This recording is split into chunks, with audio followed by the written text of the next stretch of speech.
Olá, meus caros alunos, sejam todos bem-vindos a mais uma das nossas correções de vestibular comentada. Hoje falando aí da segunda fase Unicamp 2024, um exercício onde pescadores transportam aí um peixe em duas situações, uma dentro do barco, mas como ele era meio grande, eles optaram em colocar por, por fora do barco, ou seja, apenas prendê-lo ao barco para que o barco não afunde. Vamos verificar então o que a Unicamp pede no item A e B desse bonito exercício envolvendo aí o conceito de empuxo da hidrostática. Então nós temos aqui um trecho de um livro, né, onde ele fala: o livro O Velho e o Mar, de Ernest Hemingway, publicado em 1952, relata a pesca de um peixe de mais de meia tonelada pelo velho Santiago. Após abater o peixe, Santiago pensou: mesmo que fôssemos dois homens e o virássemos para pô-lo cá dentro e esvaziássemos o barco, afundaríamos com o peso. Certeza, muito grande o peixe. Tenho que preparar tudo, encostá-lo ao barco, prendê-lo bem, fixar o mastro e tomar a direção para a costa. Então, ele optou aqui, né, pela situação B, pelo visto, aonde você vê que tem uma porcentagem aqui apenas que fica submersa, né? A outra imersa, tá certo? Porque se ele colocasse dentro do barco na situação A, fatalmente eles acabariam afundando. Vamos ver então o que a Unicamp pede no item A e B. Item A. Um barco de pesca tem uma massa total MB, que seria a massa do barco, incluindo pescador, equipamentos, e consegue deslocar-se um volume máximo de água VB. Lembra porque é importante lá na hora do cálculo do empuxo, né, gente? O volume de água deslocada, tá? Por isso que ele já coloca aqui que é o volume do próprio barco. Na iminência, então, de ser totalmente o quê? Inundado. Um peixe de massa MP e de volume VP pode ser transportado no interior do barco ou amarrado ao lado de fora, como a gente viu nas duas figuras. Eu tenho ela aqui pequenininha para você lembrar. Com o peixe dentro, o barco fica na iminência de ser totalmente inundado, que é a figura A. Nesse caso, o volume de água deslocado pelo barco é o próprio volume do barco, tá certo? Muito bem. Já com o peixe amarrado fora do barco, o conjunto barco mais peixe fica parcialmente submerso, né, gente? É uma parte que fica para fora, que é a figura B. Vou pontilhar aqui para você perceber, ó, que tem uma parte que ficou o quê? Para fora, tá certo? Muito bem. Com o volume de água que é deslocado, então, alfa VB mais VP. Vamos lembrar aqui, pessoal, que VB é o volume do barco e VP é o volume do peixe. Então, tem um fator aqui, né? Então, eu posso dizer aí quanto que fora deslocado. Pelo visto aqui, me parece alguma coisa aí mais do que 50%, que é a água que foi deslocada, porque uma boa parte ainda tá para dentro d'água, tá? Esse alfa deve ser algum valor aí, provavelmente acima disso, né? Mas vamos ver. Nesse último caso, qual é a fração submersa? É o que ele quer, né, turma? É o que ele quer. Ele quer saber a porcentagem que fora submerso aqui em relação ao barco, sendo que ele deu uma coisa interessante aqui para nós, pessoal. Ele deu uma relação entre o volume do peixe e o volume do barco. Tá? Ele diz que o volume do peixe é um quarto do volume do barco. Tá bom? Muito bem. Então, como é que nós vamos começar aqui? Primeiro, pessoal, temos que entender que em ambas as situações nós temos aqui um equilíbrio, né? Tá? Nós temos aí um pequeno equilíbrio. O que seria esse equilíbrio, Todai? O equilíbrio entre duas forças muito importantes para nós aqui, pessoal, que é a força de empuxo e a força o quê? E a força peso, tá bom? Então tá tendo um equilíbrio entre os dois aí. Eu até escrevi para vocês aqui, ó. Nas duas situações, o peso do conjunto barco-peixe é equilibrado pelo empuxo, né? Isso é importante você lembrar, tá? Lembrando que a intensidade do empuxo, então, também é igual a exatamente o peso do volume deslocado, já dizia Sir Arquimedes de Siracusa, né? Tá? Lembra que por Arquimedes, né, pessoal, o que é o empuxo? O empuxo nada mais é igual do que o peso do volume de líquido que é deslocado, né? Então vamos lá, vamos fazer duas equações, uma para o sistema A e uma para o sistema B, tá bom? Então vamos lá, pessoal. No primeiro caso, eu vou ter o quê? Um empuxo 1 igual ao que é o peso, aonde o empuxo ele seria então totalmente o peso do volume de água deslocado, né? Então nós podemos escrever aqui a fórmula do empuxo, todo mundo lembra da fórmula do empuxo, né, pessoal? Densidade, gravidade, o que, pessoal? Volume deslocado, tá? Densidade, gravidade e volume deslocado. Como nesse caso o peixe está completamente submerso, turma, então o volume de água deslocado, tanto pelo barco quanto pelo peixe aqui no nosso caso, né, pessoal, é o próprio volume do barco, tá? Então, no nosso primeiro caso aqui, o E1, né, vamos colocar como E1 aqui, a gente pode colocar então o seguinte, ó, seria a densidade claro, da água, né, tá certo? O V, o volume de água deslocado, é o próprio volume do barco, tá certo? Porque ele está totalmente submerso. Vezes a gravidade, e igual isso aqui é o peso, porque nós temos um vetor aqui, né, gente? Ó, eu teria um vetor empuxo aqui para cima e tem um vetor aqui, peso para baixo. O que eu vou fazer fisicamente é igualar esses dois vetores, o vetor empuxo ao vetor peso, tá? Por isso que eu estou igualando as equações. E no segundo caso? Bom, no segundo caso, eu vou ter aqui a densidade também, só que aí, ó, no segundo caso é o que ele fala aqui, né, pessoal? Olha aí, ó, ela fica parcialmente submersa, que é a figura B. Então aí eu vou ter um alfa, que é, né, uma porcentagem do volume do barco mais o volume do quê? Mais o volume do peixe, tá certo? Então eu tenho aí uma porcentagem entre o volume do barco e o volume do peixe, mas também mesma fórmula, densidade, volume deslocado, só que em razão de uma porcentagem alfa, e gravidade, mas também igual ao peso, tá bom? Muito bem, então o que nós vamos fazer agora? Como as duas equações elas são iguais ao peso, nós vamos igualar as duas, tá certo? Então eu vou igualar a primeira à segunda equação.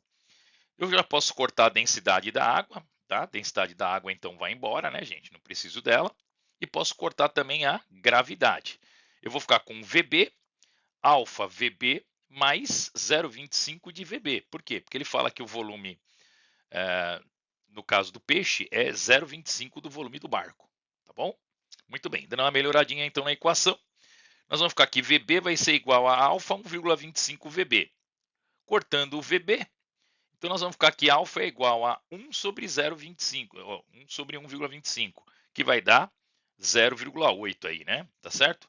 Então foi bem tranquilo, né, pessoal? Conseguimos entender aí que 80% então do conjunto barco mais o que? Mais o peixe, né? Ó, 80% desse conjunto aqui, ele está submerso, ele estaria dentro da água aqui, que é o fator alfa aqui, tá? Tranquilo, né? O item acho que não teve nenhum problema não. Vamos para o item B.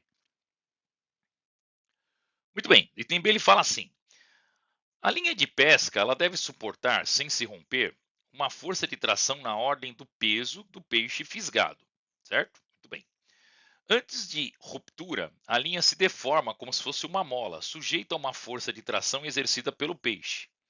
A constante da mola é dado por E dividido por A barra L, sendo E o módulo do Young do material, tá? Que é um fator aí que a gente vê em curso superior, não é matéria de ensino médio, mas fica tranquilo porque ele vai te dar aqui para vocês, sempre que aparece parte de física moderna, ele vai acabar depois fornecendo os dados para você, como ele deu a equação do K. Ele diz que o K depende do módulo de Young dividido por A sobre L, né?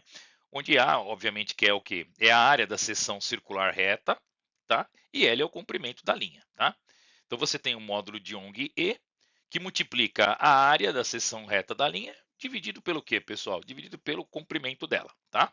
Ninguém é obrigado a saber essa fórmula aqui, viu, gente? Fique bem claro que é obviamente que a Unicamp forneceu, porque ela sabe que isso não faz parte do programa de ensino médio.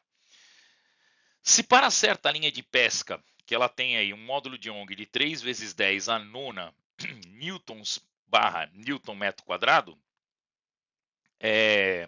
qual deve ser o diâmetro se desejarmos que a deformação AL sobre L, né, o quanto vai deformar pelo tamanho da linha, sem que haja ruptura, seja de 10% para uma força de tração de 900 newtons. Quer dizer, ele acabou de fornecer todos os dados, como acontece nos exercícios de física moderna que a gente sempre comenta. Quando ele fornece, quando ele pede exercícios de física moderna, gente, ele acaba fornecendo tudo. É só você tomar bastante cuidado na hora de fazer então o cálculo, tá? Então vamos lá, devagarinho vamos calcular aqui. Então, olha, a força elástica da corda e equilibrando o peso, todo mundo sabe qual é a força elástica da corda, né, pessoal? A força elástica ela vai ser igual à tração, tá? Ele fala aqui que a força elástica é exatamente a força que traciona a corda, né? No nosso caso da fórmula da força elástica, acho que vocês lembram da fórmula, né, pessoal? A força elástica ela é igual ao Kx, né? Kx, vou colocar aqui para você lembrar. Ó. Força elástica ela é igual ao K vezes o X. O que é o X? X é deformação. Alguns livros chamam de delta X. No nosso caso, o que faz o papel de deformação? É o delta L, tá, pessoal? Ó, ele chama de delta L, é o quanto que a linha estica, tá bom? Essas linhas de nylon, elas esticam antes do rompimento, tá bom, gente? Então, como se fosse um elástico, tá? Isso mesmo. Então, vamos pensar aqui que aqui seria o tamanho dela L, né? E o delta L é o quanto ela, o quê? O quanto ela esticou, o quanto ela dilatou, vamos dizer assim, se fosse um exercício de dilatação, né? Tá bom? Mas não, no caso aqui é o quanto ela esticou, tá? Então, força elástica é a constante K vezes o delta X, que no nosso caso é o delta L, é o quanto ela esticou, que é igual a tração. Então, agora substituir só, que vai ficar tudo tranquilo. Tem que tomar cuidado na hora da substituição. Lembra que o K ele deu é o módulo de Young, que é o E, que multiplica a área da secção transversal pelo comprimento da linha, tá certo? Vezes o delta L igual a tração. Muito bem. Agora o que nós vamos fazer aqui? Vamos tentar separar a área, né, pessoal, tá? Vamos tentar isolar aqui o fator área aqui, né? Então o que a gente faz? Ó, nós vamos fazer o seguinte, vamos passar aqui o E, delta L e o L, né, que está multiplicando o A, nós vamos passar ele dividindo, tá bom? Aí eu deixo o A sozinho. Então, o E, o delta L e o L, a gente passa dividindo. Pum, passou aqui para baixo do T, ok? Inverte aqui e multiplica, né, pessoal? Nós vamos ter então que o A vai ser igual a tração. Quanto que a tração ele deu? Deu. Ele falou que a tração é 910 ao quadrado. Na verdade é 900 que ele deu, né? Tá? Mas esse 900 a gente pode escrever ele como 910 ao quadrado, não tem nenhum problema. Dividido por E, que é o módulo de Young, ele deu? Deu. Ele fala que o módulo de Young é de 310 a nona. Veja que está tudo no sistema internacional, então não é motivo de você, não há precisão de conversão de unidade. Não precisa converter unidades aqui. Então, 310 a nona. Tá? E quem talvez essa aqui fosse uma parte ruim do exercício, né, turma? O aluno poderia ficar meio aí na dúvida. Quem seria a fração ΔL dividido por L? Gente, ΔL, lembra que eu falei para vocês, é o quanto esticou? O quanto esticou dividido pelo tamanho original dela é exatamente, pessoal, a porcentagem que houve aí de esticamento, né? Tá? Ele diz no exercício, olha lá, que sem que haja ruptura, ela pode ser esticada 10%, ó, tá? Então, sem que haja ruptura, seja 10% para a força de tração de 900. Então, 10%, o que é na matemática 10%? É 0,1, tá? Ou 10 elevado a menos 1. Então, esse 10% você colocaria aqui 10 elevado a menos 1. Talvez essa parte aqui é uma partezinha um pouco mais chata da matemática aí. Não sei se o aluno teve essa sacada aí, tá? Realmente ficou um pouquinho chato de relacionar. Bom, 9 dividido por 3 dá 3, tá certo? Muito bem. Aí o que a gente faz? 9 menos 1 dá 8. Esse 8 sobe como menos 8. Menos 8 com mais 2, menos 6. Então nós temos a área da secção transversal, que é uma área de uma circunferência, de 3, 10 a menos 6. Lembre-se que não é isso que ele quer, isso é meio chatinho. Tá? Ele está querendo o que, gente? Ele está querendo o diâmetro, né? Tá certo? Ó, se alinha qual deve ser o diâmetro, tá bom, gente? É o diâmetro. Bom, tendo a área, dá para achar o diâmetro, né? Como, Todai? Bom, a área de uma secção transversal é πr ao quadrado, ou pode ser πd ao quadrado sobre 4 em razão do diâmetro. Tá? Lembrando aí, pessoal, que ah, o raio é o diâmetro dividido por 2, né? Então, como você tem πr ao quadrado, você pode escrever também πd ao quadrado sobre 4, dá na mesma, tá bom? Como é que a gente isola o diâmetro aqui? Pega o π sobre 4 aqui, passa ele o quê? Dividindo, tá? Ao passar o π sobre 4 dividindo, inverte e multiplica, fica 4 sobre π, tá bom? Muito bem, então d ao quadrado é igual a 4 vezes o a sobre π. Então, agora vamos lá, 4 vezes o a sobre π, e como que a gente tira esse quadrado do d? Ora, turma, a gente coloca aqui raiz quadrada dos dois lados, tá bom? Você coloca a raiz dos dois lados aqui, você elimina esse 2. Então vamos ficar com raiz quadrada de 4 vezes o A. Quem que é o A? O A a gente descobriu aqui, que é a área, né? 3, 10 a menos 6, dividido por π, que é 3. Então 3 com 3 vai embora. Raiz de 4 é 2.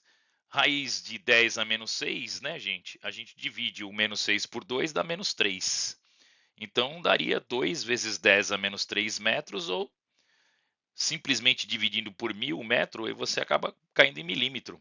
Então o diâmetro ele é bem pequenininho mesmo, tá? O diâmetro da corda e da linha deve ser de 2 milímetros, tá bom? Isso aí, exercício um pouco enjoado no item B, ele não era tão fácil não.